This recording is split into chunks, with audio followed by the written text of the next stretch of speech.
नमस्कार शेतकरी बंधूंनो, मी Anil Kolekar agro expert या यूट्यूब चॅनलवरती आपलं सहर्ष स्वागत करतो.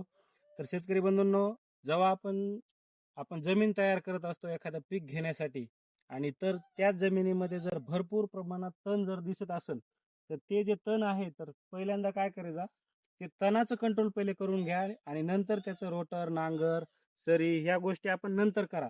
जेणेकरून काय होते, जर समजा या ठिकाणी जर भरपूर तण आहे आणि तणाच्या ठिकाणी जर आपण डायरेक्ट डांगरट केली किंवा रोटर मारलं किंवा तिरी मारली तर काय होते, हे तणामध्ये जे परिपक्व झालेलं बी आहे ते जशाच तसंच गाडलं जातं खाली. त्याच्यामुळं काय होते, ते आपल्या जमिनीमध्ये तणाचं बी भरपूर प्रमाणात पडतं. त्यामुळं काय होतं की तेच बी आपल्याला परत दुसरं ज्यावेळेस पीक आपण घेतो तर त्यावेळेस ते उगून येतं. तर शेतकरी बंधूंनो, तसं नका करू. तर त्या करण्यापेक्षा पहिले तणनाशक मारा, जमीन पहिले क्लिअर करून घ्या आणि नंतर मग त्याला रोटर, नांगर, तिरीत, सरी कसं तुम्हाला जे मशागत करायची आहे ती नंतर करा. जेणेकरून आपलं तण जे आहे ते पूर्ण तणनाशक मारल्यानंतर बीजनाशक म्हणून पण काम करते. ते बी पूर्ण नायनाट होऊन जाते आणि ते जमिनीत जरी पडलं तरी बी आपल्याला ते परत उगवत नाही. तर अशा पद्धतीनं आपली जी मशागत आहे त्या पद्धतीने करा आणि नवीन लागवडीची सुरुवात करा. धन्यवाद.